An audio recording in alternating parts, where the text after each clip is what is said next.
En el episodio de hoy hablaremos de cómo Amazon podría convertirse en el mayor banco del mundo. También hablaremos de cómo China se ha aprovechado de Apple y de Tesla. Y de cómo algunas de las Big Tech podrían estar retocando sus estados financieros para mostrar beneficios inflados. Por último, hablaremos de la empresa más importante del planeta y de su importancia geopolítica.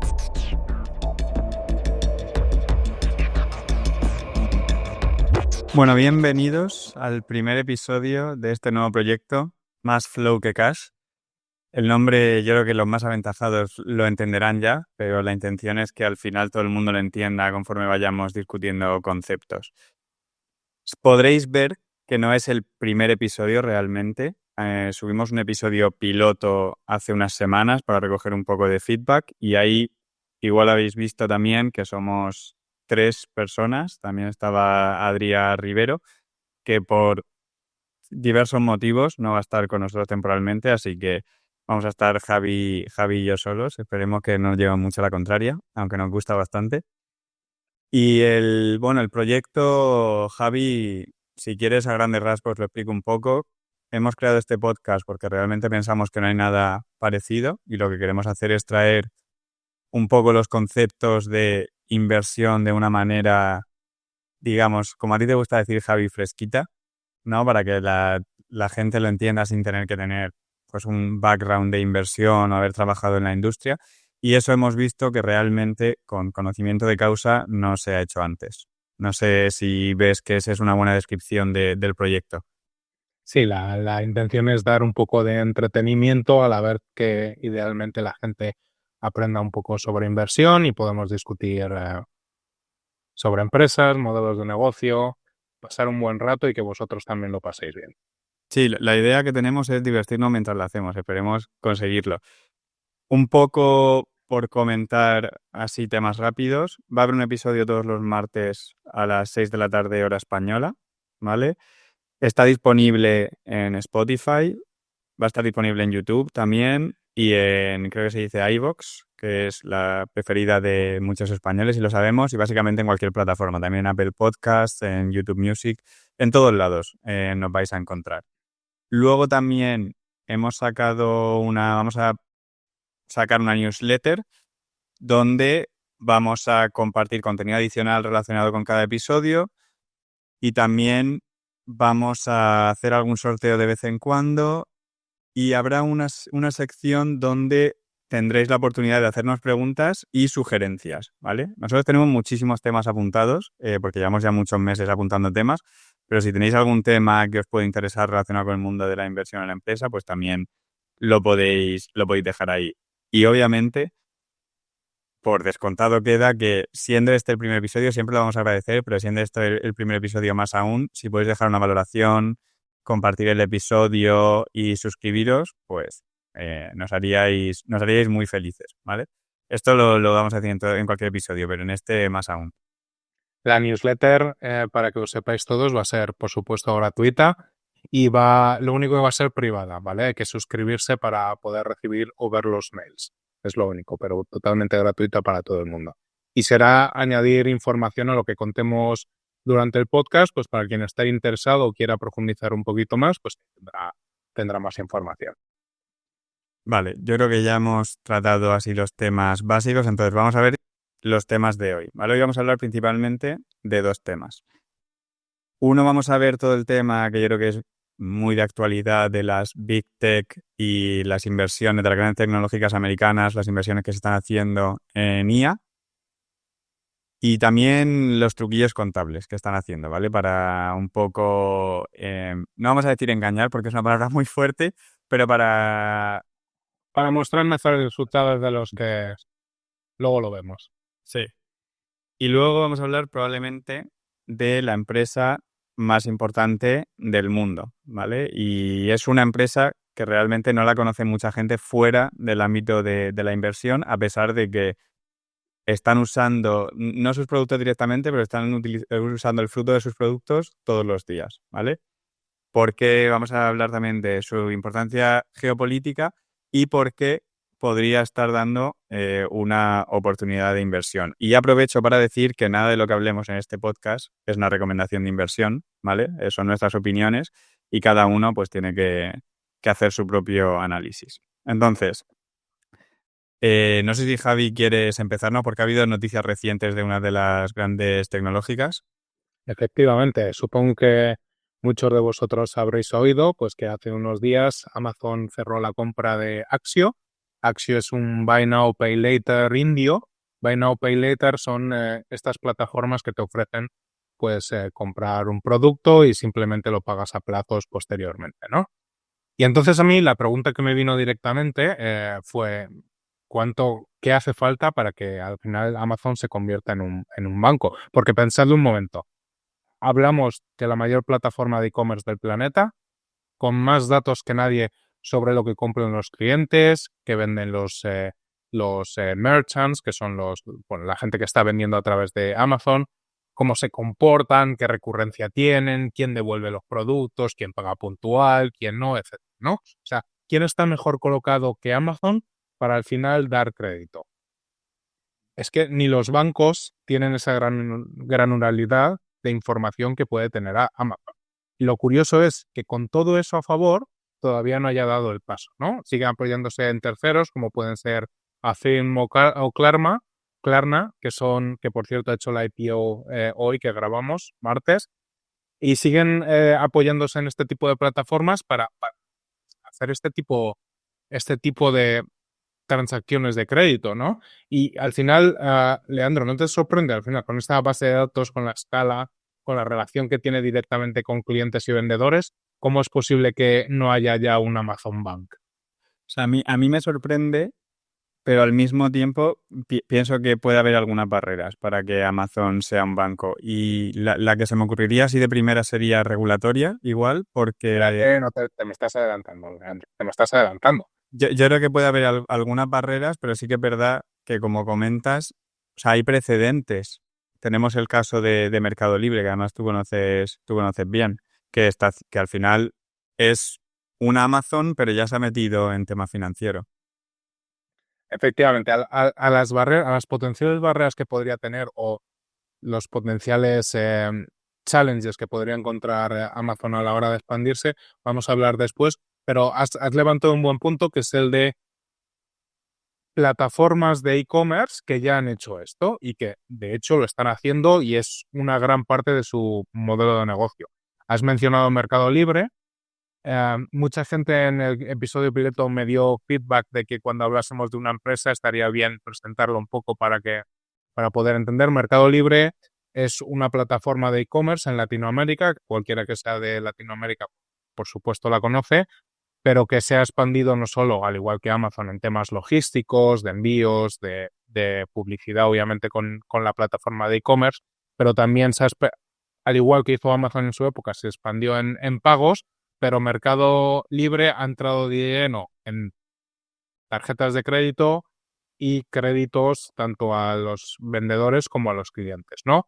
Y ha sido un éxito, sigue siendo un éxito y está creciendo la pata de crédito a que sea un 100% anual, con los riesgos, beneficios que ello conlleva, ¿no? Pero es que no es solo Mercado Crédito. Existe Sea Limited, que es otra plataforma parecida de e-commerce, está más centrada en en el sudeste asiático, pero que también ha entrado también en Brasil, por ejemplo, pues tiene lo mismo. Sea Limited empezó con una empresa de gaming, lanzó como el equivalente a Fortnite, pero para móvil, fue absoluto éxito y de ahí luego se expandió a una plataforma de e-commerce y de ahí al crédito, ¿no? Entonces, y luego, por supuesto, hay muchos más ejemplos como podría ser a lo mejor un Shopify. Shopify, una No sé, plataforma para... Javi, no sé, Javi, si sabes, Coupang, que creo que está presente en Corea y en Taiwán, ¿tiene también crédito? Es mi siguiente en la lista para mirar. Por lo poco que he mirado muy rápidamente, creo que no. Vale. Bueno, también es verdad que está probablemente bastante más temprano en su evolución que las otras. En el ciclo, sí, está mucho más temprano y acaba de entrar en Taiwán. Y y te diría casi seguro que es solo e-commerce, pero vamos, estoy casi seguro. Pero, por ejemplo, acaba de empezar a ser rentable hace poco. Entonces, Tampoco no es fácil. Al final es pedir crédito, tiene requerimientos de capital y si todavía no eres muy rentable puede ser complicado. Bueno, al final casi todas estas plataformas acaban montando o han montado su propia pasarela de pagos, ¿no? Y muchas luego han dado el salto al crédito. Y entonces ahí es un poco lo que sorprende de Amazon, ¿no? Con más datos que todos los demás, ¿por qué no ha empezado a financiar este tipo de cosas, ¿no? Entonces la entrada, perdón, con la compra de Axio en India es bastante llamativa. Puede que sea un movimiento aislado, ¿no? Que esté intentando ver cómo funciona, o a lo mejor es de hecho el primer paso para seguir el mismo camino que han hecho Mercado Libre o Sin Límite. Porque yo diría que hay que reconocerlo. Si hay una empresa que podría reinventar los servicios financieros, podría ser Amazon. ¿Y por qué digo esto? Al final, lo que he dicho, ¿no? Tienen la escala, tienen los clientes, tienen los merchants, tienen los datos y tienen una marca bastante de confianza. La única duda es si lo harían de frente, como un banco regulado, o de manera lateral, ¿no? Que es como empiezan muchos. Como siempre, primero muchos han empezado con pagos, pero la evolución que han tenido muchos de ellos también ha sido empezar con tarjetas de crédito, porque el requerimiento regulatorio es distinto a cuando pides créditos y luego es un siguiente nivel es el poder retribuir los depósitos, que eso sería la licencia bancaria completamente. Entonces, vos, ¿tú qué piensas, Leandro? ¿O qué piensa que también la gente que nos está escuchando puede comentar luego? ¿Creéis que dentro de 5 años hablaremos de un Amazon Bank como hoy hablamos de un mercado crédito? ¿O Amazon nunca cruzará esa línea? A ver, yo me gustaría decir que sí, pero si veo algo distinto de Amazon con respecto a las otras dos, es probablemente que está menos expuesta, o dicho de otra manera, está más expuesta a mercados donde digamos, los servicios financieros están bastante más penetrados, ¿no? Yo creo que en cierto modo Mercado Libre y Sin Limited también lo pueden estar utilizando como un facilitador de su negocio principal, mientras que Amazon probablemente no lo necesite tanto. Mira, y eso es precisamente a lo que iba a ir un poco. Al final, seguro que tú, Leandro, has escuchado, pero a lo mejor para los que no lo hayan escuchado nunca, al final, Amazon siempre ha comentado, Jeff Bezos, ahora Andy Jassy, siempre han comentado cómo se enfrentan a un nuevo reto de si lanzar una nueva línea de negocio, ¿no? Y al final lo que miran es el mercado potencial tan grande como para que pueda, dicen, mover the needle, es al final afectar a las cuentas. Obviamente el negocio bancario es inmenso. Luego, yo diría que sí. ¿Es un negocio que está mal servido o ineficientemente servido? Hombre, hasta la aparición de los neobancos, te diría que sí, sin ninguna duda. Un negocio terriblemente servido. Entonces, yo diría que todavía incluso existe espacio. ¿Podemos diferenciarnos de manera significativa con nuestro ADN? Diría que sí. ¿Encaja con la obsesión por el cliente? Diría que sí. ¿Tenemos la capacidad de ser líderes en costes? Con la cantidad de datos que tienen, probablemente. Podemos escalar globalmente, etcétera, etcétera. Luego, en mi opinión, es que responde un montón de las típicas preguntas que se hacen ellos, se responde de una manera afirmativa. Ahora, lo que has comentado tú antes, ¿no? No todo es un camino de rosas. ¿Qué potenciales problemas o qué les frena para no haber lanzado esto antes, ¿no? Y tú has comentado el primero de ellos, que es la regulación. Al final, cuando te conviertes en un barco, ya no solo te regula la SEC, sino que también tienes el regulador bancario, eso significa auditorías, stress tests, requisitos de capital. De verdad, Te voy a lanzar, Javi, una pregunta. O sea, aparte de los, digamos, mm, de las vallas que se encontraría Amazon en temas de regulación para poder hacerlo, de los obstáculos, ¿tú crees que incluso se le permitiría hacerlo por parte del regulador? O sea, si Amazon estuviese dispuesta, ¿tú crees que habría una predisposición del regulador a permitirlo con todo el riesgo sistémico que igual puede tener que Amazon sea un banco y además se esté comiendo. Obviamente la cuota de Amazon no es tan grande como mucha gente piensa del retail global, pero a medida que avance eso, al final vas a tener la misma empresa dando crédito y al mismo tiempo pues, proveyendo muchos servicios y productos para sus clientes.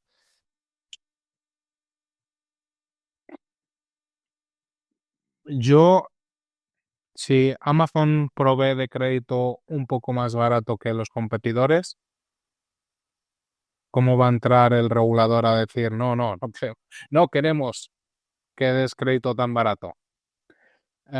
Si no es Bueno, lo mismo, debo decir bueno, que debo decir que en este país se sigue pensando que Amazon es mala para el consumidor. Debo decir, que a mí me ha llegado por bastante gente, bueno, por bastante gente, bueno, gracias a Dios no de mi círculo, pero hay gente que piensa que Amazon es un monopolio y por ende es mala para el consumidor cuando realmente es todo lo contrario. no hace falta ni que lo comentemos. O sea, ya está, vale. Corramos un tupido velo. Venga, ¿por qué? Siguientes puntos por qué Amazon podría encontrar problemas o podría retrasar una potencial entrada en el negocio bancario, ¿no? Al final, lo he comentado antes brevemente, un banco no es ligero de activos. Necesitas en el balance tener provisiones, colchones de capital, regulaciones de Tier 1, que es el capital requerido que tienes que tener en balance para hacer frente a los potenciales peticiones de los depositantes, etcétera, ¿no? Al final, Y no es precisamente Amazon un negocio ligero en capital.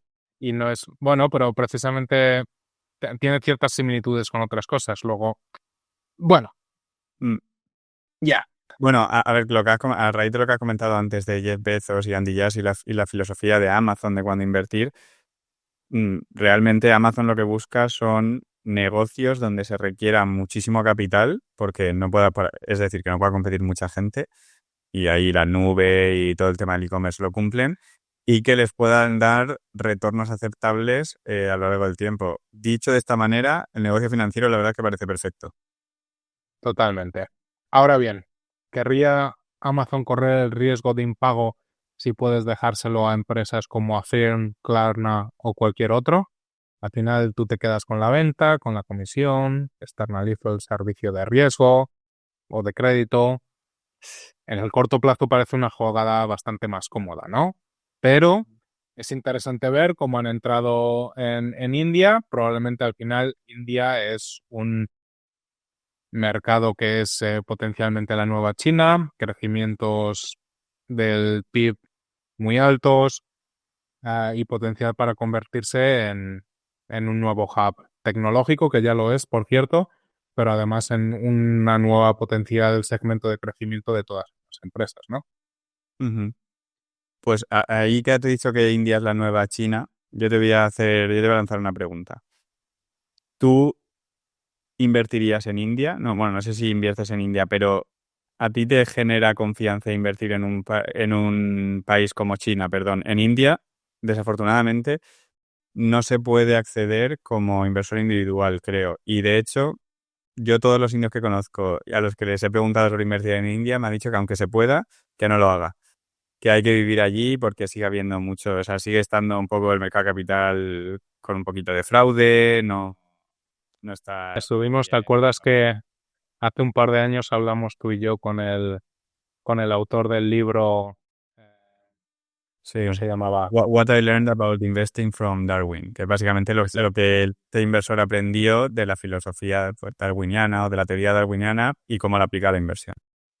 Que es el gestor de Nalanda Capital, que ha hecho casi un 20% anualizado durante los últimos, no me acuerdo, 15, 20 años.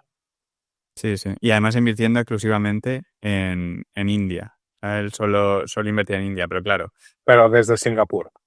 desde Singapur, sí. O sea, tonto no era. Pues yo, relacionado con China, bueno, no sé, dime si tú invertirías en China y por qué sí y por qué no. Am, Invertiría y tengo una posición pequeña en China porque obviamente las valoraciones ahora mismo han estado muy bajas pero pequeña porque existe riesgo real en, en muchos aspectos, que no es para el tema de hoy.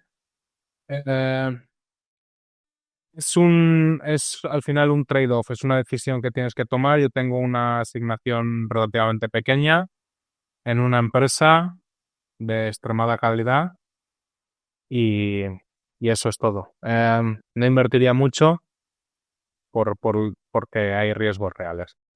Vale, pues yo, Mira Rusia, por cierto, lo que pasó hace claro, cuando invadió Ucrania y de repente tus activos se quedan congelados y a saber qué pasan. o sea, al final Que hay riesgo real. la crítica principal que yo creo que recibe China a la hora de invertir es que los beneficios realmente no son del accionista, sino del Partido Comunista Chino, ¿no? De lo que quiere hacer el Partido Comunista Chino. Y esto lo hemos visto un poco, por ejemplo, cuando Alibaba ha tenido que hacer donaciones o ha habido impuestos especiales, etcétera. Vale, pues yo, Dicho lo cual, aquí también te ponen multas especiales antimonopolio a Google, a Apple y te hacen pagar 1 billón y pico y es exactamente lo mismo. sí, Dicho lo cual. sí, sí, es parecido. Es parecido, pero distinto, diría también. Pero sí, tienen similitudes. De hecho, en España ya hemos visto, ¿no? Impuestos especiales a la banca y todo eso. Pero más o menos va por ahí. Yo comento esto porque me acabo de terminar de leer el libro Apple en China. No sé si está en español, ¿vale? Pero en inglés se llama Apple in China. La traducción es prácticamente directa. Y para empezar lo recomiendo. Trata sobre cómo China se ha aprovechado de Apple, ¿vale? Que mucha gente piensa que es al revés, que Apple se ha aprovechado de China para generar pues márgenes altísimos porque se aprovechaban de una mano de obra mucho más barata. Pero al final China no es tonta. ¿Qué ha hecho con Apple? Ha esperado a que Apple dependiese enteramente de ellos para básicamente copiar o aprender de Apple a cómo fabricar pues todo tema de electrónica. Y luego China ha salido pues con competidores mm, muy cercanos al iPhone, ¿no? Como Huawei ya ha estado saliendo. Bueno, Huawei tuvo la desgracia, entre comillas, de que Trump destruyó su negocio en su primer mandato, pero ahora ha vuelto y está sacando móviles que están a la par con el iPhone. Todo eso es porque China se ha aprovechado del know-how de Apple y realmente Apple ahora está bastante expuesta a China, ¿no? Y yo debo decir, para empezar, algo similar ha pasado con Tesla, ¿vale? Que eso no lo sabe mucha gente, pero China tuvo muchos problemas para copiar el coche de combustión. No consiguió llegar a tener un coche de combustión tan bueno como el de los europeos, pero sí que ha conseguido copiar, por así decirlo, todo el tema del coche eléctrico y esto es gracias a Tesla, ¿no? Que también se implantó allí y China obviamente ha aprendido y pues lo ha implantado en empresas como BYD, que por cierto cada vez se ven más en España. Es una locura la cantidad de BYDs que se han empezado a ver ahora. Entonces, yo debo decir que a mí el libro me ha cambiado un poco el punto de vista sobre China, ¿vale? Porque sí que es... A ver, desarrolla eso, desarrolla eso. Antes no me preocupaba tanto si tenía una empresa expuesta a China, pero ahora sí que veo que el gobierno chino se va a asegurar de que tú les generes valor a ellos. No vale con llegar ahí y dejar puestos de trabajo, que en realidad como es casi esclavitud, obviamente ha avanzado mucho. La China de hace 20 años no es la China de hoy. Pero a ver, Es la cultura, ¿eh? La cultura es diferente a la hora del trabajo. sí, la cultura es distinta, pero me refiero ya a nivel de empresa. Apple, por ejemplo, ha tenido que pasar por el aro muchas veces, prohibiendo cosas que al gobierno chino no le gustaban y sacando de la App Store ciertas cosas, todo para contentar al gobierno chino del que tanto dependían al fin y al cabo, ¿vale? De hecho, Apple, y esto se dice en el libro, no tenía, por así decirlo, una estrategia política en China. Y ha tenido que construir esa estrategia política, porque sin ello es que no puedes sobrevivir en China. Al final, tú tienes que hacerle guiños al gobierno de manera constante para que no te destruyan el negocio porque son capaces de hacerlo. Eso es lo que me da un poco de cosa, ¿vale? Que el gobierno chino tiene muchísimo poder y de verdad lo pueden ejercer. De hecho, ha pasado incluso con empresas chinas.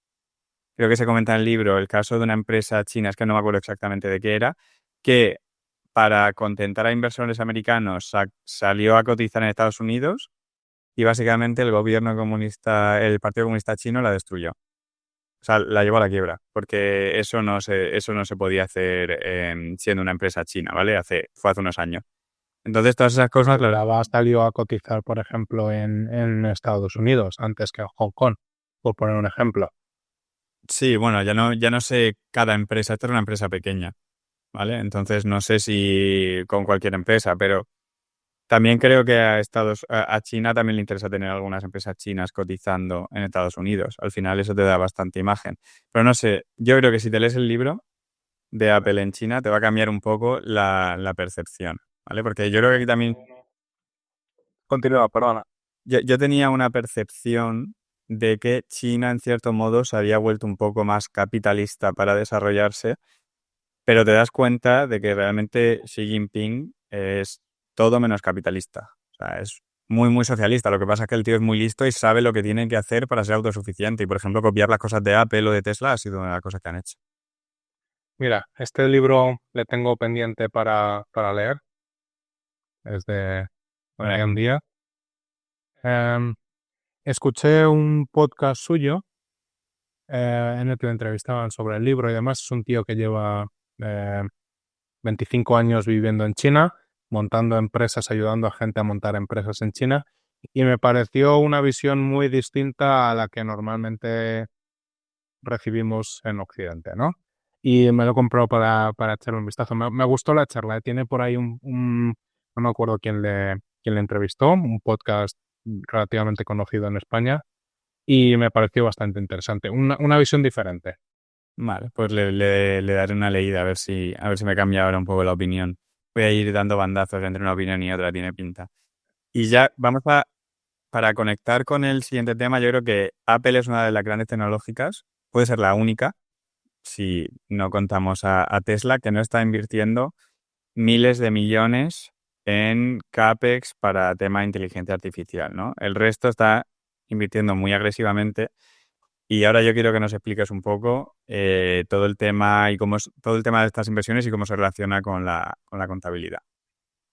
Venga, sí, porque la verdad es que lo que estamos viendo ahora mismo, esta transformación que están teniendo muchas de las Big Tech con un gasto ingente en centros de datos para el desarrollo de la inteligencia artificial, realmente es un cambio de paradigma de la manera que teníamos de ver todas estas Big Tech. Mm. Y Javi, solo por poner un ejemplo aquí, porque además estamos grabando esto el día que ha pasado, ¿vale? Que es el 10 de septiembre, Oracle presentó resultados ayer y su backlog de pedidos, por así decirlo, ha crecido un 359% hasta 450.000 millones. Estamos hablando de que ayer en la call se dijo que a mí me da un poco de miedo cuando una tesis empieza a depender de lo que vaya a pasar dentro de 5 años. Pero se comentó que su negocio de infraestructura de IA puede pasar de los 12.000 millones o 18.000 millones, no me acuerdo exactamente el número, a 144.000 millones anuales en 5 años. Creo que estos números no tienen precedentes. Es exagerado y entonces a lo mejor voy a ir con la primera pregunta que tengo para ti y también para la audiencia. ¿Creéis que el mercado está pasando por alto el riesgo de esta fiebre del oro en inteligencia artificial? Pasando por alto, ¿a qué te refieres? El riesgo que puede tener en la inversión desaforada. A ver, siempre pienso que allá donde se estén invirtiendo cantidades que no se han invertido nunca, o sea, que no tienen precedentes, y donde el retorno de momento no es visible, siempre va a haber riesgo, ¿no? Lo que sí que creo es que mientras tú hagas un commitment, o sea, como por así decirlo, mientras tú hagas un pedido que para dentro de 5 años, siempre lo vas a poder cortar cuando veas que no hay retorno. Me refiero, si ahora Meta dice que me va a gastar 600.000 millones en los próximos 5 años, bueno, habrá que verlo. O sea, no te están diciendo que sí o sí se los tienen que gastar, pero obviamente yo debo decir que me deja intranquilo. Venga, vamos a verlo porque yo tengo una opinión bastante similar. Entonces vamos a hacer, si queréis, una estructura un poco para explicar un poco la historia, ¿no? Porque es muy interesante también el concepto de cambio que ha habido de las empresas, las Big Tech, que eran empresas, la mayoría de ellas eran asset light, es decir, ligeras en activos, al cambio que están sucediendo ahora, ¿no? Entonces, nos situamos a mediados de la década pasada, digamos 2015. Facebook, ahora Meta, gana dinero a expuertas mostrando anuncios a 1.500 millones de personas, con costes mínimos. Google, lo mismo. Su buscador imprime billetes, sus mayores gastos son data agentes normales y salarios, pero comparado con la que ingresa, calderilla. Amazon Web Services despega y aunque tenía ya cierta infraestructura, lo hacía incrementalmente. Es decir, Amazon siempre ha estado fuera del resto de las Big Tech. Entonces, la narrativa era, tenemos negocios escalables, sin necesidad de activos físicos, somos asset light y vamos a comernos el mundo. Y los inversores obviamente encantados, ¿no? Oye, esta gente convierte cada dólar invertido en 3 de beneficio. No tienen deuda, generan toneladas de cash, ¿qué puede salir mal? Uh-huh. Entonces, nos encontramos ante un modelo de Big Techs que era casi perfecto. Y así han sido los resultados de estas Big Techs durante la última década, ¿no? Pero ahora nos encontramos en el año 2023-2024. De repente, los números financieros de estas empresas empiezan a mostrar una historia diferente. Meta se gastó 30, voy a decirlo en números americanos, 30 billones de dólares en CAPEX en 2022, el doble que en 2020. Microsoft, Google, Amazon igual. Cada año nuevos récords de inversión en centros de datos, cables, servidores, etc. Y es que no hablamos de un 10% más, no, es que están multiplicando por 2, por 3 las cifras de hace 2, 3 años. Y ya lo de Meta es que es demencial. Planea entre 65 y 70 billones de CAPEX en 2025, en un año. Repito el número porque suena bastante real. Es como, es que es casi como si una empresa de Internet de repente tuviera el CAPEX de TSMC. TSMC es la empresa que fabrica todos los chips avanzados del mundo, básicamente. Y tiene probablemente uno de los negocios más intensivos en capital del mundo. Vale, pues Meta es más intensivo en capital ahora mismo que TSMC. Es que estamos hablando de esa locura. Meta tiene ahora mismo un CAPEX que son CAPEX son inversiones en bienes de capital, es decir, una fábrica, activos físicos, claro, del 30% de su facturación. 30% de la facturación de Meta se va en CAPEX. Y a todo esto lo mejor es su CFO, básicamente en la última call de resultados, dijo, igual necesitamos ayuda para financiar esto, quizá traigamos socios o deuda, porque ni siquiera Meta tiene tanto cash. Uh-huh. O sea, es que ¿desde cuándo vemos a Meta pidiendo fiado? Sí, o sea, estamos hablando de que los flujos de caja libre han pasado de márgenes del 40% a prácticamente negativos. Bueno, en muchos casos negativos. Y efectivamente, es que Meta hace nada tenía 40 billones de cash en el balance. ¿Sabes cuántos quedan ahora? Pues imagino que poco. 5. Es que es flipante, ¿eh? A mí lo que me parece increíble es que esto, o sea, cómo el precio te puede marcar una narrativa, el precio de una acción. Porque esto lo hace Meta en el año 2022 y hasta luego. O sea, no lo habrían podido hacer probablemente. Esto lo hace Meta en máximos históricos y la narrativa siempre va a ir un poco orientada a decir, bueno, pero la acción está haciéndolo bien, entonces tendrá buenos retornos. Cuando en realidad no tienes que pensarlo así, hay que pensarlo al revés, ¿no? Mira, tengo aquí algunos gráficos que meteremos en la newsletter con los gastos de cada una de ellas en los últimos años. Por ejemplo, para este año Amazon plantea un CAPEX de 100 billones, Alphabet 75, Microsoft 80, Meta 60-65 que han sido revisados a la alza.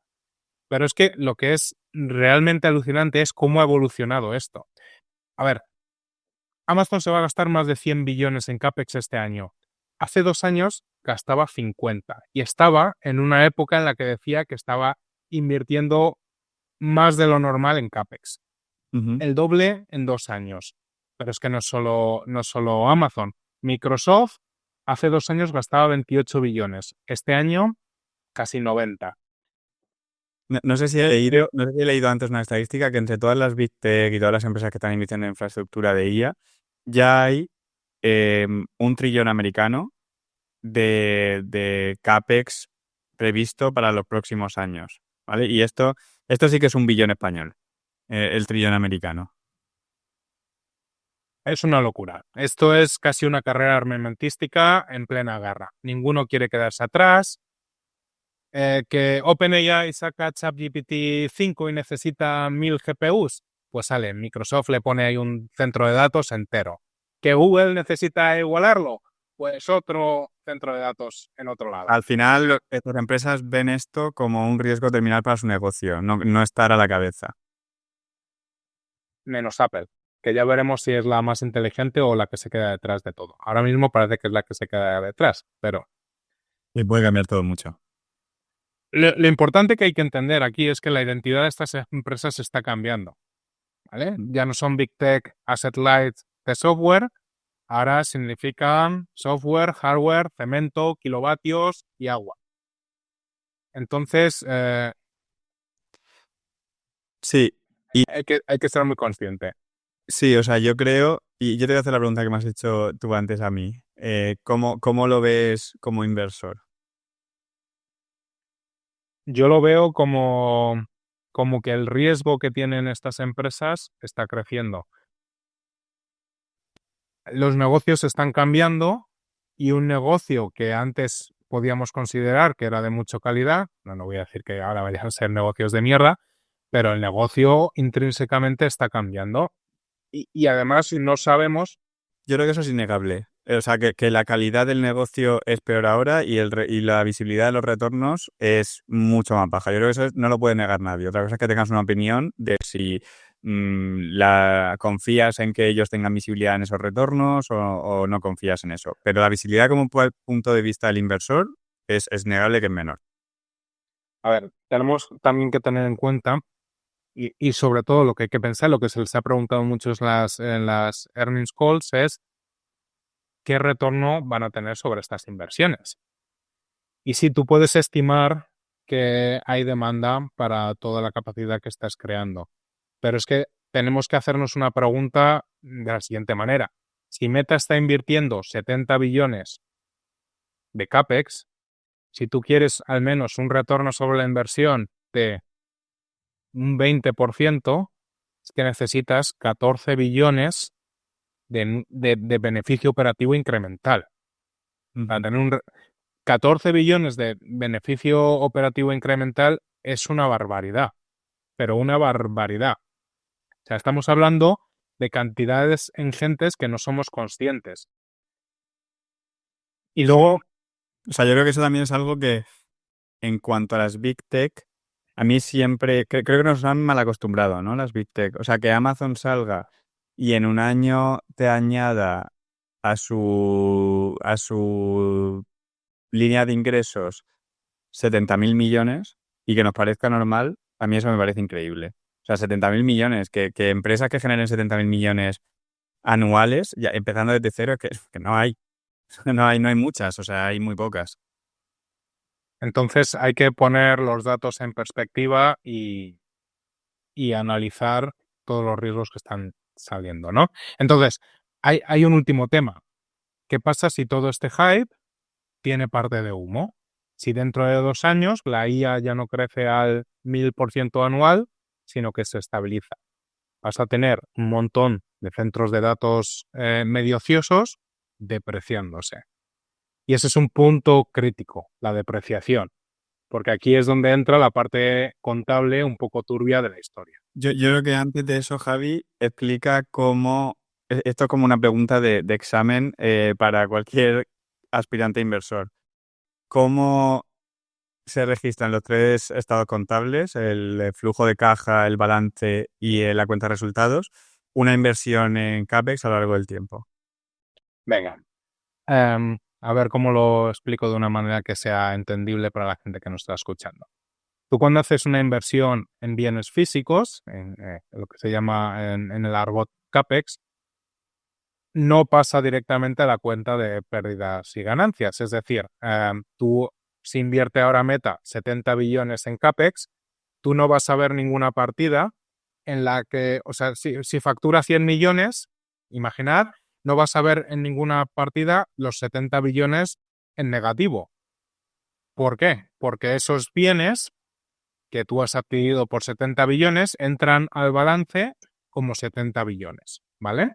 Y esos activos tú los vas a ir depreciando en el periodo de vida que tú estimes que van a tener esos activos. Imaginad, te entra año 1 los 70 billones a balance, no se ve nada en la cuenta de pérdidas y ganancias, pero sí se ven esos 70 billones menos, obviamente, en los estados de flujos de caja, porque tú has pagado 70 billones. Uh-huh. Entonces, esos 70 billones que tienes como activos, en el año 1, imaginad que los depreciamos en 10 años, pues tendrás 70 entre 10 años de depreciación, 7 billones de gastos que vas a imputar como depreciación. Entonces, si el año que viene generas 100 de facturación, pues tendrás una partida de un menos 7 en la cuenta de pérdidas y ganancias y obviamente tu balance se verá reducido por 7. Pero en los estados de flujos de caja no vas a ver ninguna salida de 7 billones porque ya lo tuviste el año anterior como 7.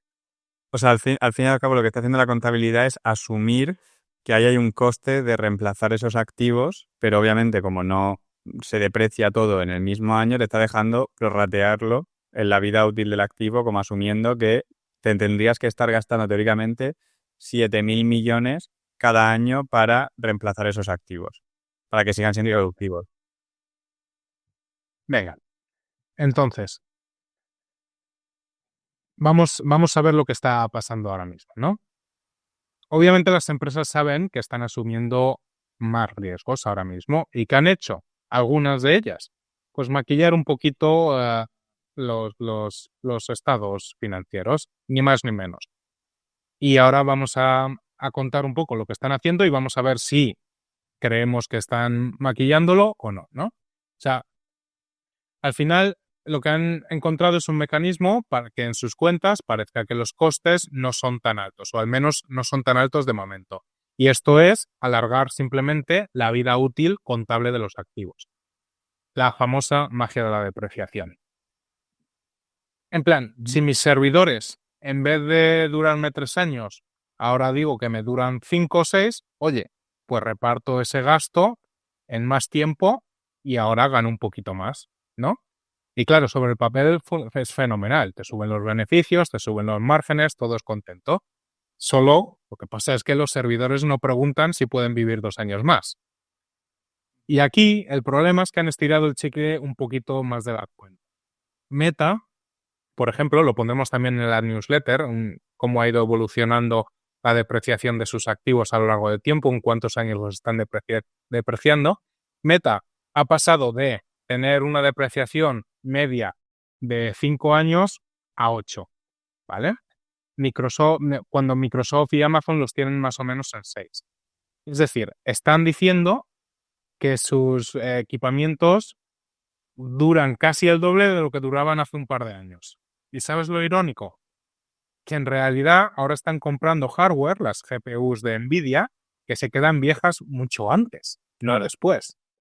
O sea, aquí Sí. la gente tiene que tener claro que los GPUs de Nvidia, ¿vale? Las GPUs, o sea, tienen muchísima obsolescencia porque Nvidia sigue avanzando en sacar el siguiente chip GPU que sea mejor que el anterior. Entonces, 8 años me parece una barbaridad porque probablemente si quieres seguir a la cabeza lo tienes que reemplazar mucho antes.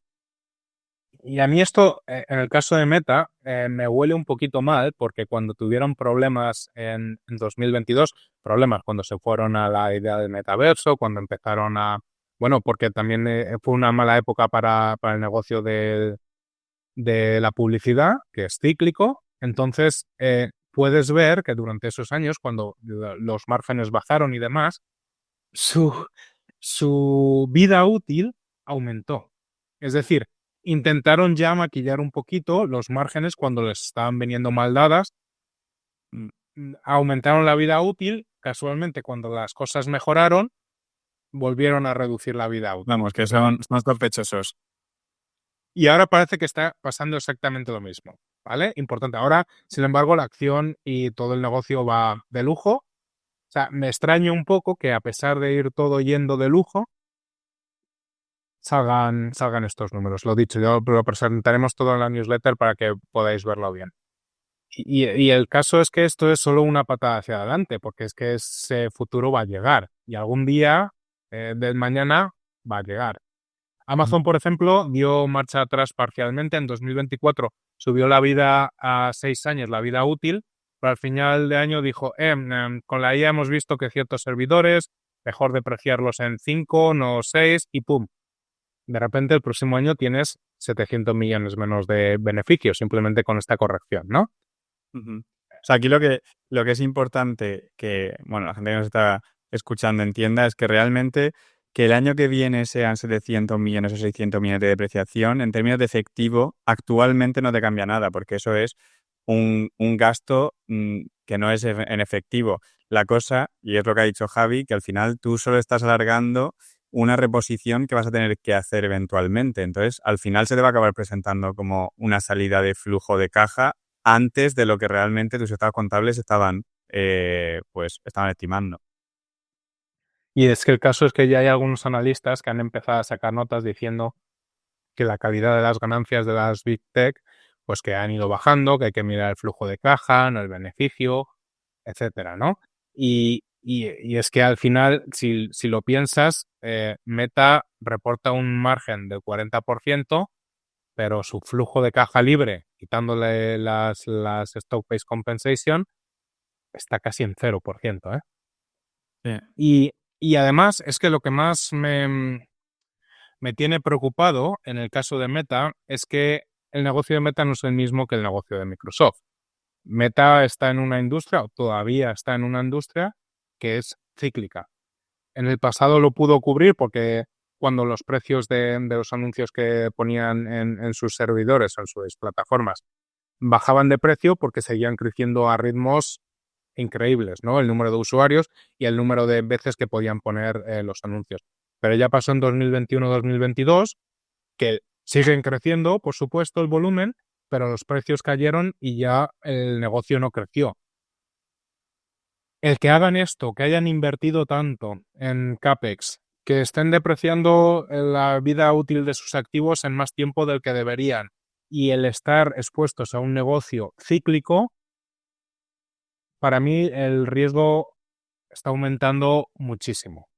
¿Vale? No es lo mismo que Microsoft, porque el negocio de Microsoft, aunque hicieran este tipo de cosas, Microsoft, la gente va a seguir pagando la suscripción, las empresas van a seguir pagando la suscripción, los volúmenes que vayan a pasar en Azure van a seguir estando más o menos ahí. Entonces, no este es un negocio tan cíclico como el que está Meta. Yo creo que aquí encaja muy bien el concepto de, en inglés es thesis creep, que es como tú tienes una tesis de inversión y poco a poco vas modificando tu tesis de inversión para adaptarse a la nueva realidad, ¿vale? Yo creo que los inversores en las grandes tecnológicas tienen que ser muy conscientes de que pueden seguir siendo buenas inversiones, pero que probablemente la tesis con la que invirtieron en el año 2019 no es la misma que la tesis a la que te enfrentas hoy, ¿no? Son mucho más intensivas en capital, tienes que tener más visibilidad sobre los retornos de la IA. Pero creo que eso es algo importante y bastante difícil de hacer, ¿eh? Ser capaz de admitir que probablemente haya cambiado la tesis, si estás como con ella y si no, pues vender. O sea, creo que son conversaciones con uno mismo incómodas. Venga, y para cambiar de tema, pero sin realmente cambiar de tema, esta gran inversión, ¿no?, que están haciendo todas las Big Tech ha hecho que todas las empresas de la cadena de valor se hayan disparado en bolsa. Tenemos a las empresas que proveen de enfriamiento que hablamos en el episodio piloto, tenemos obviamente a Nvidia, ¿qué vamos a decir de Nvidia? Tenemos a todas las empresas de semiconductores con performance extraordinarios en los últimos años, con TSMC a la cabeza, pero tenemos también a uno de los mayores monopolios que existen en el mundo, que debería estar obviamente positivamente afectado por esta explosión de demanda, pero que sin embargo lleva una bajada de 30% desde máximos y ha llegado a estar a un menos 50%. ¿De quién estoy hablando, Leandro? Estás hablando de ASML, ¿vale? Para la gente, primero voy a explicar un poco lo que es la industria, pero para la gente que no lo conoce, ASML es una empresa holandesa y tiene el monopolio en uno de los pasos más críticos para la fabricación de chips semiconductores, ¿vale? Básicamente ASML lo que hace es vender la máquina que hace uno de esos pasos críticos. ¿Javi? Sí, sí, el de Focus es un libro muy bueno. Lo pondremos también en la newsletter, que es un libro de ASML.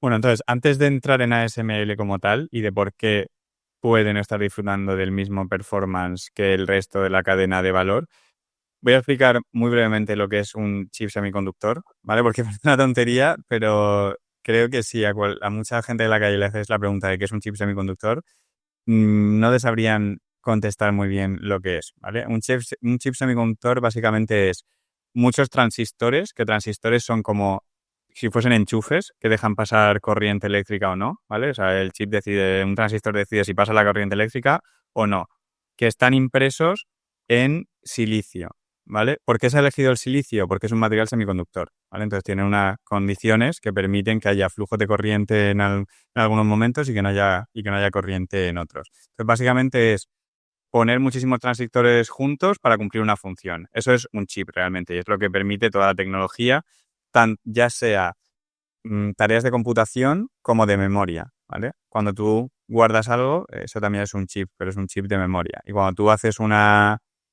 quieres hacer computación, pues es un chip de lógica, ¿vale? Son los dos tipos principales de chip que hay. Hay una premisa, ¿vale? Que es cuantos más transistores consigas meter en menos espacio, pues más rápido va a ser el chip, ¿vale? Más poder de computación va a tener o más poder de memoria. Entonces, También. sí, que hay en la industria ahora mismo una carrera para, bueno, esto es como han funcionado la industria de los semiconductores siempre, a ver quién puede meter más transistores en el mismo espacio. Es decir, a ver hasta cuándo podemos aumentar la densidad para tener chips más potentes y, como ha dicho Javi, más eficientes. De aquí, ya sabemos lo que es un chip, podemos pasar a cómo se hace un chip semiconductor, ¿vale? No voy a dar el proceso a detalle, primero porque es que estaríamos aquí 3 horas y segundo porque realmente no conozco exactamente todos los pasos, ¿vale? Pero los chips avanzados, ¿vale? Los más avanzados ahora mismo cuentan con patrones, es decir, con muchísima densidad y para hacer un poco un... Para dar un poco de contexto sobre los números aquí, si yo te digo, Javi, y aquí te voy a pillar probablemente con la pregunta, salvo que te hayas mirado. El chip M3 Ultra de Apple, ¿cuántos transistores dirías que tiene? Buah. No sé si probablemente billones de chips. Vale, Transistores, perdón. correcto. Son, Joder. mira, lo voy a decir en español.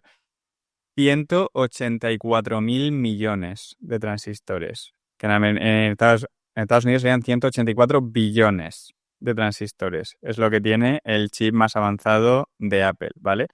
Y eso cabe en un espacio como nuestra uña.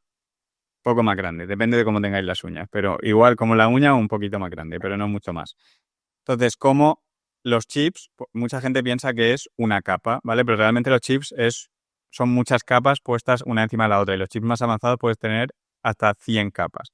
Entonces, ¿cómo se hace un chip? Se coge una oblea de silicio, ¿vale? Básicamente tienes como, si te imaginas una salchicha, ¿vale? Pero de silicio, y eso lo cortas en... Salchicha enorme, ¿eh? Salchicha. Sí, sí, enorme, enorme, obviamente.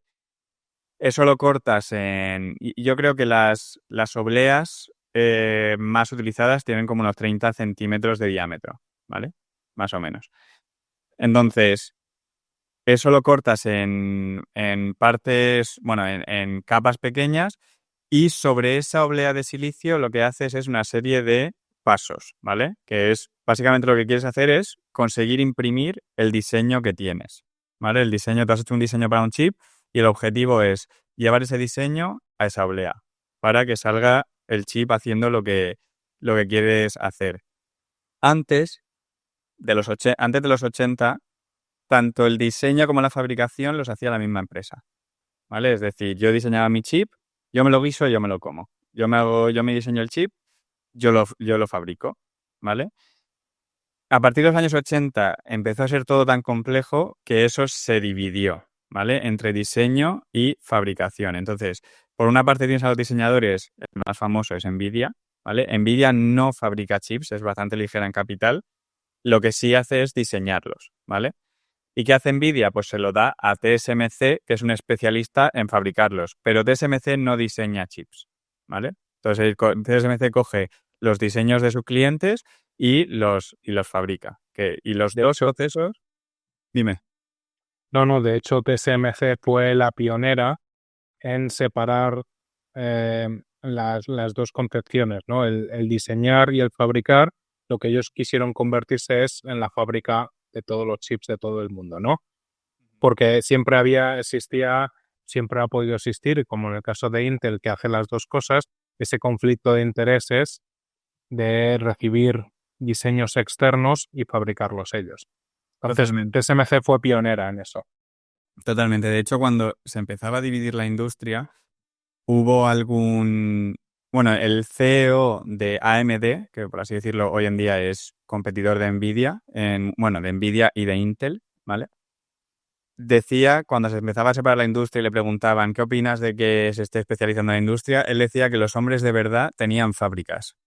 Bueno, pues resulta ser que al final los hombres de verdad no tienen fábricas y diseño en el mismo sitio, ¿vale? O sea, todo eso se ha especializado y el motivo por el que se ha especializado es para seguir algo que se llama la ley de Moore, ¿vale? Moore es uno de los cofundadores de Intel y lo que él estableció es que cada 2 años se tiene que doblar el número de transistores en un chip, ¿vale? Entonces os imagináis que al final eso es exponencial y de momento la industria lo ha conseguido cumplir en términos de densidad, no tanto de coste, ¿vale? Porque Moore también decía que cada 2 años también se debía partir por la mitad el coste de producción. Al final es una ley que no es física, pero que la industria de los semiconductores pues se ha fijado en ella para seguir avanzando y seguir con el desarrollo tecnológico. Entonces, a ver, ahora viene lo importante, ¿no? ¿Por qué tiene tanta importancia la industria de los semiconductores? Yo diría que se puede resumir en una frase: quien domina la tecnología domina el mundo. Quien tiene la tecnología más avanzada es capaz de dominar el mundo. Esto creo que lo sabe todo el mundo.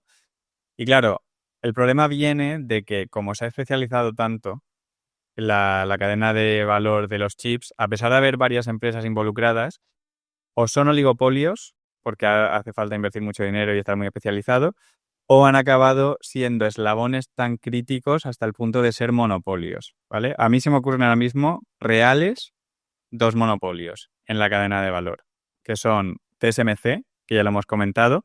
TSMC no ha sido históricamente un monopolio, pero ahora mismo tiene prácticamente un monopolio en la fabricación de los chips más avanzados, porque nadie es capaz de hacerlo como TSMC. Históricamente ha competido contra Intel y contra Samsung, ¿vale? Pero Intel y Samsung han tenido unos problemas y básicamente le han dado un monopolio a TSMC. Y el otro eslabón, que es el que hemos comentado al principio, es ASML, ¿vale? En el proceso... Diría un par de monopolios más. Venga. Los software, añade lo que te lo puedo comprar. Venga, tenemos una empresa japonesa que se llama Disco, que tiene un monopolio en las máquinas para cortar las obleas. Vale. Y tenemos, y esto puede ser un poco controvertido, ahora mismo NVIDIA con un monopolio por el software que utilizan para el diseño de los chips. Por CUDA. Por CUDA. Vale. Te los voy a comprar. Y a lo mejor los softwares en los que se desarrollan estas cosas también podrán ser otros semimonopolios. Sí, monopolios, cada uno en su vertical. Vale. Hay muchos monopolios. Te los voy a comprar, ¿vale? Entonces, brevemente para explicar lo que hacen TSMC y ASML, que ahora mismo son, por así decirlo, las 2 empresas que más importancia geopolítica tienen. TSMC las voy a relacionar. TSMC compra, entre otras, las máquinas de litografía de ASML para fabricar chips, ¿vale? Así es como se relacionan esas dos empresas. Las máquinas de ASML pueden ser para fabricar los chips más avanzados o para fabricar chips que son menos avanzados, ¿vale? ASML tiene la máquina más avanzada, que ahí sí que tiene un monopolio absoluto, ¿vale? Que se llama EUV, que es Extreme Ultraviolet, que es luz ultravioleta extrema. Básicamente esa es la fuente que se utiliza para imprimir el diseño. Y claro, como ASML es holandesa, TSMC es taiwanesa, que es Taiwán es amigo de los Estados Unidos, básicamente Occidente tiene dominado, por así decirlo, la fabricación de chips avanzados. Es decir, no se puede hacer en ningún país de Occidente en particular toda la cadena de suministros, pero quitando los materiales, que sí que es verdad que algunos vienen de China, digamos que Occidente es bastante autosuficiente en términos de fabricación de chips avanzados, ¿vale? Occidente metiendo Taiwán en Occidente, que es un poco... Taiwán, desde que está TSMC, es amiga de los Estados Unidos. Esto es así, aunque bueno, también eso es otro tema, pero lo dejo para luego, el tema de Taiwán y China. Entonces, ¿cuál es el problema principal? ¿Por qué hay una guerra fría en la industria? Porque China, primero, no tiene ni un TSMC, pero no tiene un TSMC porque no tiene una ASML, ¿vale? Las máquinas más avanzadas de ASML han estado prohibidas de ser exportadas a clientes chinos desde el principio. Entonces, se ha privado a China de esa tecnología para que, evidentemente, tenga los chips más avanzados. ¿Cuál ha sido el argumento de Estados Unidos? Los están utilizando para su ejército. Y esto es un problema geopolítico y no lo vamos a permitir. Entonces, sin ASML, China no tiene acceso a los chips más avanzados. Y para que nos hagamos una idea solo de la complejidad de las máquinas de ASML, ¿vale? Son capaces de imprimir un diseño. Aquí los números son un poco increíbles, ¿vale? Son capaces de imprimir 300 millones de transistores por milímetro cuadrado. Eso es la precisión de las máquinas de ASML, ¿vale? Y solo por dar un contexto de qué precisión es esto o qué densidad es esta, un pelo humano es 35.000 veces más grueso que el patrón que es capaz ASML de imprimir en una oblea de silicio. Por lo que es una máquina bastante avanzada. Y lo más increíble no es solo que puedan conseguirlo, sino que lo pueden hacer en 200 obleas por hora. Es decir, tú coges una máquina de ASML y es capaz de hacerte ese nivel de precisión en 200 obleas todas las horas. Entonces, esa exactitud y esa productividad, pues es algo que ASML solo ha conseguido. Entonces, mucha gente dice, como China necesita la máquina de ASML, pero no la tiene, venga, Javi, ¿qué va a hacer China? Pues hacer una suya propia. Claro, ya lo ha hecho en el pasado, ¿no? Han cogido móviles y han hecho móviles, han cogido coches eléctricos, han hecho coches eléctricos, han cogido los paneles solares y ahora son los número uno en paneles solares. Vale, este es el riesgo que mucha gente comenta sobre ASML, ¿no? Le van a copiar las máquinas, dejará de ser un monopolio y encima China las venderá mucho más baratas. Bueno, no es un proceso tan sencillo como hacer un teléfono móvil y no es un proceso tan sencillo como hacer un panel solar, ¿vale? Entonces, y las reglas del juego son distintas. ¿Por qué? Porque China nunca ha tenido acceso a ASML, pero sí que ha tenido acceso a los fabricantes tanto de móviles como de coches eléctricos, como Apple y Tesla que hemos comentado antes, y también de los paneles solares. Entonces siempre ha podido coger ese know-how y aplicarlo a sus propias operaciones. ¿Qué tipo de máquinas se ha vendido ASML a China? Son las menos avanzadas. ASML tiene Extreme Ultraviolet, ¿vale? Que es la más avanzada. Y luego tiene la Deep Ultraviolet, ¿vale? Que esas históricamente sí se han podido vender, pero últimamente se han puesto más restrictivos. Y las más avanzadas, que son Deep Ultraviolet, tampoco se permite su venta a clientes chinos, ¿vale? ¿Y con esas Deep Ultraviolet serían capaces o es más... o tendrían un conocimiento tecnológico para poder desarrollar su propio Extreme Ultraviolet? Tendrían algo pero es que cambian muchas cosas. La lente, por ejemplo, que es lo más importante. Hay las dos cosas más importantes de una máquina de ASML son la fuente de luz, ¿vale? Que es lo que genera la luz, ya sea extrema ultravioleta o deep ultraviolet, de las menos avanzadas, y la lente, ¿vale? Esas dos cosas son distintas en la DUV y en la EUV. Entonces no se puede aplicar una a la otra, ¿vale? O sea, imagino que cosas de física serán parecidas, pero no es el mismo elemento. Mientras que sí que hay otros módulos que pueden ser comunes a ambas máquinas. Entonces yo creo, contrario a lo que mucha gente piensa de que China va a copiar esto, yo creo que ASML tiene varias defensas, ¿vale? La primera yo creo que es la más obvia. ¿Cuál dirías tú que es la más obvia? De defensas que tiene ASML contra China, para que no le copien. Yo siempre lo que he entendido con ASML es que la ventaja competitiva está en la cadena de suministro que tiene y en que ha comprado empresas de su propia cadena de suministro. Vale, esa es una. Yo creo que la más comúnmente utilizada probablemente es la complejidad tecnológica, ¿no? A ASML le ha llevado muchísimos años sacar esto, pues a China también le va a llevar muchos años. Muchos años y miles de millones, ¿no? Pero también necesitas tiempo. No solo es echarle dinero al problema. Entonces, la complejidad tecnológica es importante. En la newsletter vamos a dejar un vídeo de cómo funciona una máquina EUV de ASML para que se os vuele la cabeza, porque es que hasta que no lo ves de verdad no entiendes la complejidad de estas máquinas.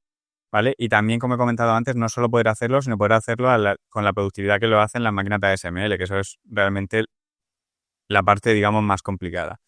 Como bien has dicho, Javi, la cadena de suministro es otra, que es también muy importante. Cada máquina de ASML tiene más de 100.000 partes, ¿vale? Y ASML es más un ensamblador que un fabricante de esas piezas, ¿no? Hay una cadena de suministro súper compleja y ASML coge esas partes y las pone para que funcionen en el sistema, que no es nada fácil. Recuerda bastante. Perdona. Dime. No, me recuerda bastante a los aviones, también funcionan de la misma manera. Aquí en el Airbus o Boeing casi fabrican alguna cosa, como ahora SML, pero casi todo viene de proveedores externos y lo que hacen es básicamente el ensamblaje final, o ensamblaje por partes y luego ensamblaje final. Que tiene bastante sentido cuando operas con equipamientos tan complejos. ¿Sabes más o menos, Javi, lo que cuesta un Airbus A320? Sí, Pero no, el A320 no es muy caro, entre comillas. 50 millones, ponte un número gordo. vale, pues la máquina más avanzada de ASML cuesta 300 millones. O sea, estamos hablando de... Bueno, me imagino que costará menos, una 380, que es el de 2 pisos. Ya no se venden y tal, me suena que en su momento era 300 y pico millones. Bueno, pues es lo mismo que una 380, ¿no? O sea, este es el nivel de complejidad también que tienen. Entonces, ASML, tienen muchos proveedores que no son exclusivos, pero ASML no es tonta y ha dicho, vale, los dos que sí o sí son las partes críticas del sistema, que son la lente, que la hace una empresa alemana que se llama Carl Zeiss, y la fuente de luz, que la hace una empresa de San Francisco que se llama Cymer. Esas dos empresas son mis proveedores exclusivos. Cymer porque la compraron al 100% y Carl Zeiss porque tienen un acuerdo y ASML es dueña de, creo que hay aproximadamente el 20% de Carl Zeiss, ¿vale? Entonces, esas dos empresas no pueden vender a China. Entonces, claro, China no solo tiene que replicar a ASML, China tiene que replicar también a Cymer, tiene que replicar a Carl Zeiss y de toda la cadena de suministro. Entonces, eso obviamente lo hace bastante más complejo. Antes has enseñado el libro de Focus de ASML, vamos a dejar en la newsletter también, y ahí hay una parte muy interesante en la que se dice cómo en ASML, ¿vale? Las máquinas de ASML se ensamblan en módulos, es decir, tienes un módulo para cada cosa y luego se ponen juntos, ¿vale? Entonces, ¿cómo se defiende ASML de que les roben la propiedad intelectual? Si tú estás encargado de hacer un módulo, nunca vas a saber cómo ese módulo funciona con los otros módulos. Mientras que si tú estás encargado de saber cómo esos módulos se juntan para que funcionen, nunca vas a saber cómo hacer ninguno de los módulos, ¿vale? Entonces ASML básicamente dice que no hay nadie en la propia empresa que te pueda hacer de cero o que sepa cómo funciona de cero una máquina EUV. Entonces no es como que puedas contratar a alguien y hacerlo. Vale, entonces, vamos a hablar de un poco estadísticas, ¿vale? ¿Dónde está China? China, las ambiciones de China para copiar a ASML es una empresa que se llama SME, bueno, es que es difícil decirlo, es SME, ¿vale? Con dos Es, que es Shanghai Microelectronics Equipment, ¿vale? Esta es la única empresa que está obviamente respaldada por el Partido Comunista Chino, no se van a perder esto. Oh Dios, líder nuestro. Sí, Desde aquí sí. te respetamos y te adoramos. Pues esta empresa es el único fabricante de litografía que hay en China. Este año, supuestamente, y digo supuestamente porque te tienes que creer lo que dicen, porque no hay realmente datos fiables, han sacado una máquina capaz de hacer lo mismo que, que hace la máquina que ASML sacó en el año 2008. O sea que si cogemos estas estadísticas, diríamos que China más o menos está 15 años atrasada con respecto a ASML, y esto tenemos que hacer dos salvedades. Primero, no sabemos qué productividad tiene la máquina china con respecto a la de ASML, o sea que no podemos saber si realmente son comparables. Y segundo, se rumorea que no está hecha con producto chino 100%. Es decir, China ha tenido que ir al exterior a buscar piezas en términos de óptica y todo para poder fabricar este sistema, ¿vale? Esta máquina. Entonces, 15 años es lo que tiene. Mucha gente asume que dicen, vale, pues en el año 2040, estamos en 2025, en el año 2040 China estará a la par con ASML. Pero yo creo que hay que interpretarlo de otra manera. En el año 2040 China estará a la par con la ASML de 2025. No es lo mismo, porque ASML ya está trabajando en sus próximos sistemas y va a seguir avanzando. ASML no se va a quedar quieta esperando a que China llegue. Leandro, te pongo ahí una pregunta comprometida, porque eso sería si el foco de luz es capaz de seguir imprimiendo los transistores a tamaños cada vez más pequeños. Pero podría existir una nueva tecnología que no fuese la luz Extremo ultravioleta. extrema ultravioleta em, que tuviese la capacidad de imprimir transistores también en una oblea de silicio de alguna Podría. manera. Podría, y de hecho ese es uno yo diría, de los riesgos muy a largo plazo de ASML, pero ASML ha probado muchísimas cosas hasta llegar a la luz extrema ultravioleta. Ahora se está hablando de que China está haciendo algunas pruebas con cosas que ASML ya ha probado y ya ha descartado, ¿vale? Hace muchos años. Se podría, pero no es tan sencillo como encontrarlo, ¿vale? Porque el proceso es tan exacto, es tan complejo, que tendrías que poder convencer al fabricante, a un TSMC, de que cambie su proceso porque le merece la pena. O sea, no te vale con igualar lo que tiene ASML. Tienes que mejorarlo mucho para que alguien esté dispuesto a tomar el riesgo de disrupción de negocio al cambiar el proceso entero. Y aquí me viene bien para hablar del problema del huevo y la gallina que tiene China, ¿vale? Perdona, un momento antes que eso, es que me ha venido, no sé por qué me ha venido a la mente. Creo que cuando has contado la razón por la que se usaba el silicio es, y corrígeme si estoy equivocado, me parece, porque el silicio reacciona a estos focos de luz y esa reacción química que se produce es la que que crea estos transistores, ¿no? O sea, O sea, no es exactamente así, sino que el silicio lo que es un material semiconductor, ¿vale? Esa es la principal razón por la que se utiliza. Y la reacción para imprimir luz en la oblea de silicio se le tiene que añadir un material que se llama fotoresist, ¿vale? Que es lo que hace, lo que reacciona a la luz extrema ultravioleta. Pero el silicio, una vez impresos los transistores, sí que tiene muy buenas propiedades para tener carga positiva en algunos sitios y carga negativa en otros. ok, vale, perfecto. Vale, entonces el problema del huevo y la gallina también es importante en este debate, ¿vale? ¿Cuál es el problema del huevo y la gallina en este caso? Las máquinas de ASML, una vez que salen, no son lo más productivas y lo más exactas posible. Lo que pasa es que ASML, a medida que va metiendo obleas en sus máquinas, va aprendiendo y va diciendo, vale, aquí he fallado, aquí he fallado, tengo que corregir este error. Entonces, mi siguiente iteración de máquina va a ser mucho más productiva, va a tener menos fallos. ¿Qué pasa con China? Que China ahora mismo no tiene ese volumen de obleas, porque todas pasan por las máquinas de ASML. Entonces, tú puedes tener la tecnología, pero no tienes los datos para poder hacerla igual de productiva, igual de exacta que la de ASML. ¿Qué necesitas para tener esos datos? Tener volumen. ¿Y qué necesitas para tener volumen? Tener una máquina que igual a la de ASML. Entonces, volvemos al problema del huevo y la gallina, ¿no? No tengo una cosa, pero necesito la otra. Entonces, ¿qué viene primero? Pues realmente es muy difícil meter un pie en o sea, tener la oportunidad en un TSMC si no tienes una máquina que ya está, digamos, pulida con datos, pero sin tener esa pata en TSMC, es que no puedes tener esos datos, ¿vale? Entonces yo creo que esto es una ventaja competitiva que no, de la que no se habla mucho para SML. Y yo creo que ya, para acabar, y como hemos dejado ahí bueno, hemos dejado un poco, al inicio del episodio hemos dicho que vamos a explicar por qué puede ser ASML una oportunidad, ¿no? Y yo creo que aquí es bueno comentar lo que has dicho tú, Javi, de que hay ciertas empresas que con todo el tema de la IA se han disparado y hay otras que no, ¿vale? Las que no son las llamadas semi-cap, ¿vale? Que son las que venden el equipamiento a empresas como TSMC para hacer los chips. Entonces yo voy a decir mi teoría de por qué creo que no ha pasado eso. Ahora ha llegado la IA, ¿vale? Y hay empresas que se han beneficiado inmediatamente, ¿vale? ¿Cómo se ha beneficiado inmediatamente? TSMC.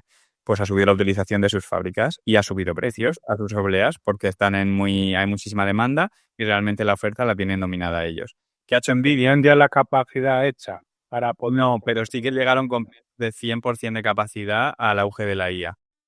¿Vale? Entonces eso, más las subidas de precio, pues han hecho que los ingresos de TSMC directamente hayan empezado a subir un 30%. Es una barbaridad lo que ha crecido TSMC. Sí que comentaron en la última call de resultados que es la vez que han tenido la capacidad más justa en ciertos nodos, ¿vale? Que nodos es como se divide más o menos lo avanzados que son los chips. Nvidia se ha beneficiado de manera directa también, obviamente. Son los que hacen las mejores GPUs, todo el mundo quiere GPUs, han subido los precios a saco y han vendido muchísimo. Siempre que TSMC pueda subir la utilización, Nvidia va a poder vender más volumen, porque siempre se lo va a poder pasar a TSMC y probablemente pagarles un precio bastante alto por lo que le están pagando a ellos las GPUs. Ahora, ¿qué pasa con las de Semicap?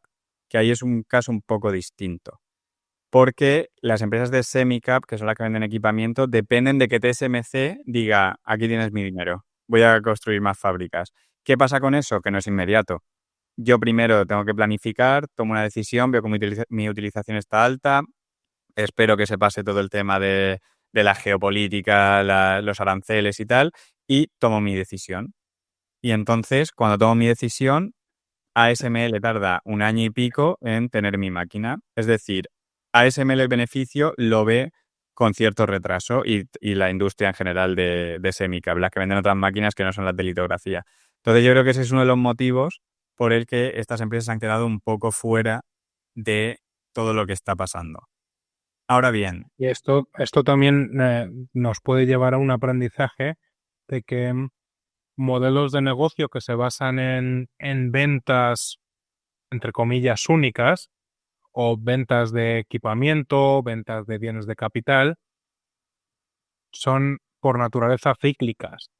Entonces, son negocios cíclicos, pueden ser de mayor o menor calidad, pero tienen unas características que son un poco peores que otros modelos de negocio que tienen una recurrencia en los ingresos. Sí, ahí el efecto látigo es lo que explica esto. Al final, cuanto más lejos del consumidor final estás, más proclive eres a que seas el primero en que te corten, ¿no? Porque al final todo el mundo reacciona de primeras, corta el CAPEX, ¿no?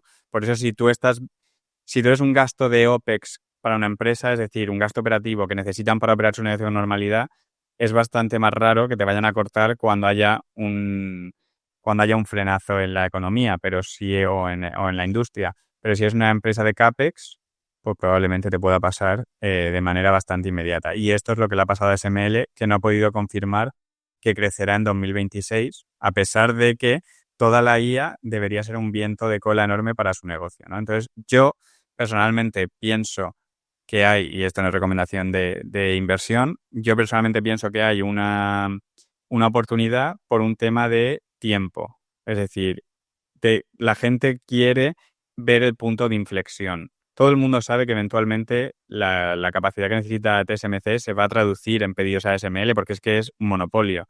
Pero la gente quiere esperar a ver que lleguen esos pedidos. Yo no tengo ni idea de cuándo van a llegar. No lo sabe ni ASML, no lo sabe ni TSMC de momento, porque TSMC dijo el trimestre pasado que de momento ellos querían parar un poco la planificación por tema de aranceles. Eso ya se ha solucionado. ¿Veremos los pedidos el trimestre que viene? Pues habrá que ver.